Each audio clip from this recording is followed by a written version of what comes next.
ओम नमः शिवाय। हर हर महादेव।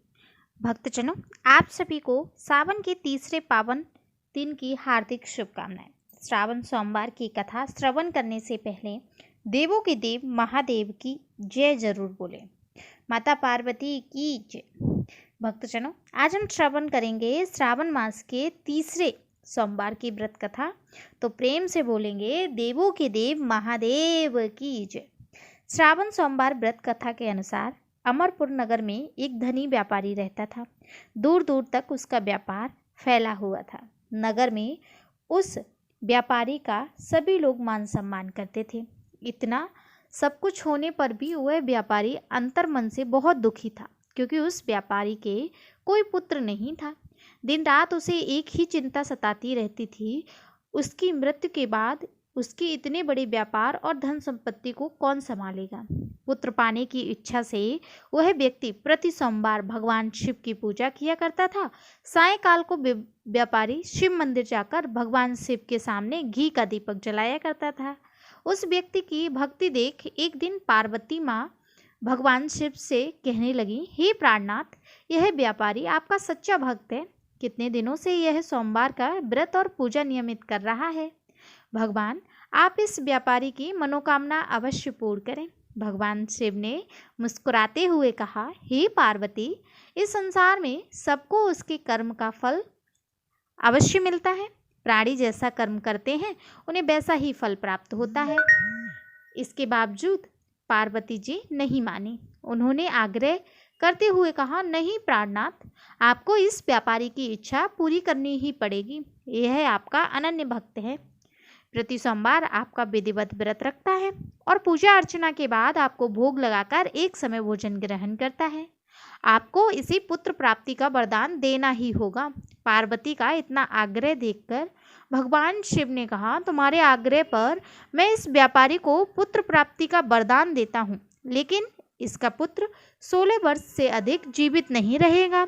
उसी रात भगवान शिव ने स्वप्न में उस व्यापारी को दर्शन देकर कहा, पुत्र प्राप्ति का वरदान देता हूँ, और उसके पुत्र के 16 वर्ष तक जीवित रहने की भी बात बताई। भगवान के वरदान से व्यापारी को खुशी तो हुई, लेकिन पुत्र की अल्पायु की चिंता से उसकी सारी खुशी नष्ट कर देता था। व्यापारी पहले की तरह सोमवार का व्रत विधिवत करता रहा। कुछ महीने पश्चात उसके घर में अति सुंदर पुत्र उत्पन्न हुआ। पुत्र जन्म से व्यापारी के घर में खुशियां भर गई। बहुत धूमधाम से पुत्र जन्म का समारोह किया गया। व्यापारी को पुत्र जन्म की अधिक खुशी नहीं हुई, क्योंकि उसे पुत्र की अल्पायु के रहस्य का पता था। यह रहस्य घर में किसी और को नहीं मालूम था। विद्वान ब्राह्मणों ने उस पुत्र का नाम अमर रखा। जब अमर 12 वर्ष का हुआ तो शिक्षा के लिए उसे वाराणसी भेज दिया गया। भगवान व्यापारी ने अमर के मामा दीपचंद को बुलाया और कहा, अमर को शिक्षा प्राप्त कराने के लिए काशी छोड़ो।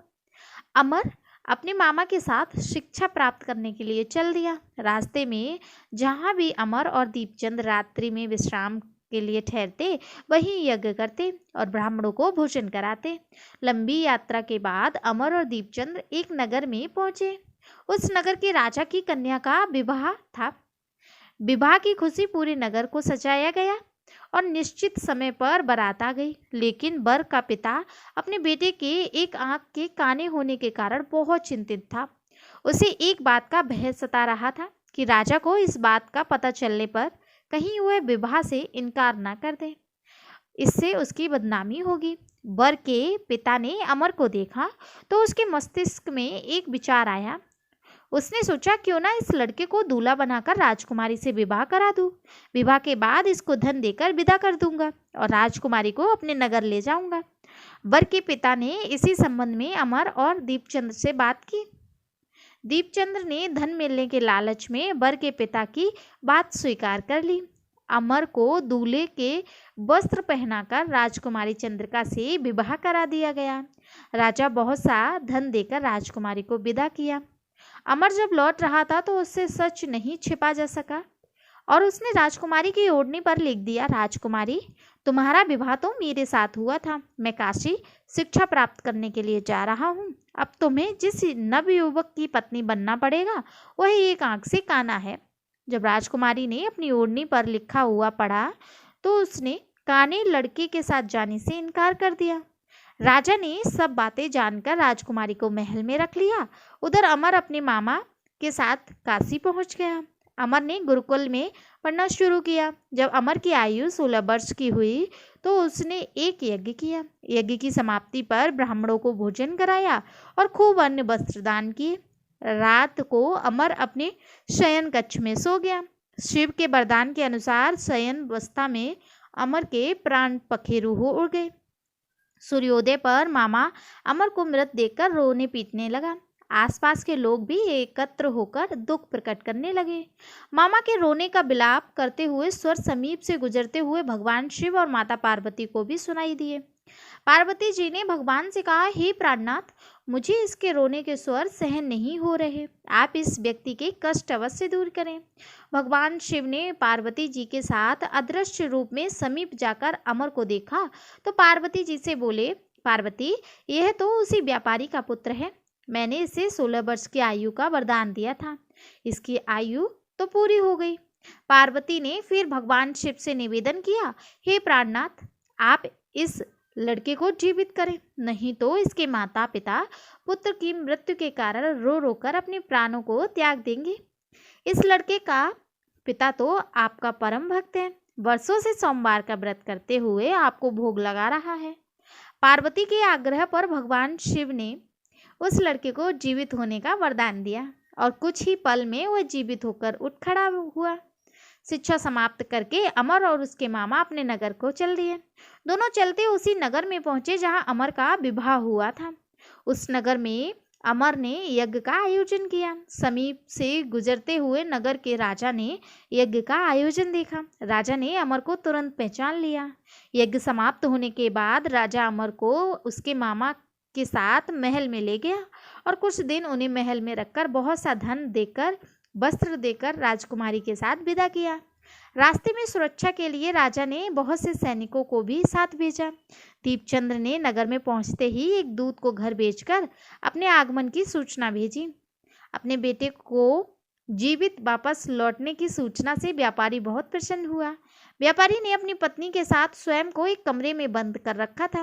भूखे प्यासे रहकर व्यापारी और उसकी पत्नी बेटे की प्रतीक्षा कर रहे थे। उन्होंने प्रतिज्ञा कर रखी थी कि यदि अपने बेटे की मृत्यु का समाचार मिला तो दोनों अपने प्राण त्याग देंगे। व्यापारी अपनी पत्नी और मित्रों के साथ नगर के द्वार पहुंचा। अपने बेटे के विवाह का समाचार सुनकर पुत्र वधू और राजकुमारी चंद्रिका को देखकर उसकी खुशी का ठिकाना ना रहा। उसी रात भगवान शिव ने व्यापारी के स्वप्न में आकर कहा, हे श्रेष्ठी, मैंने तेरे सोमवार व्रत करने अथवा व्रत कथा सुनने से प्रसन्न होकर तेरे पुत्र को लंबी आयु प्रदान की है। व्यापारी बहुत प्रसन्न हुआ। सोमवार का व्रत करने से व्यापारी के घर में खुशियां लौट आई। जो भी व्यक्ति या जो भी पुरुष सोमवार का व्रत विधिवत करता है, कथा सुनता है अथवा पढ़ता है, उसकी सभी इच्छाएं भगवान भोलेनाथ और माँ पार्वती पूर्ण करती हैं। सावन का महीना अति उत्तम होता है, श्रेष्ठ होता है भगवान शिव और माता पार्वती की आराधना करने के लिए। अगर आप एक लोटा जल भी बिना सोचे बिना समझे श्रद्धा भाव से शिवलिंग पर चढ़ा देते हैं तो आपके कई गुना पाप नष्ट हो जाते हैं और साथ ही आपकी सभी मनोकामना पूर्ण होती हैं। भक्तजनों, भगवान शिव ऐसे ही हैं। जिसने जैसा मांगा उसे वैसा दे दिया, जिसने जैसा चाहा उसे वैसा मिल गया। किस्मत में ना होकर भी उस व्यक्ति को भी वही मिला जो उसने चाहा। तो भगवान भोलेनाथ को एक लोटा जल अवश्य चढ़ाएं और अपनी सभी मनोकामना भगवान शिव और माता पार्वती को बताकर पूर्ण करवाएं। हर हर महादेव। श्री शिवाय नमस्तुभ्यम।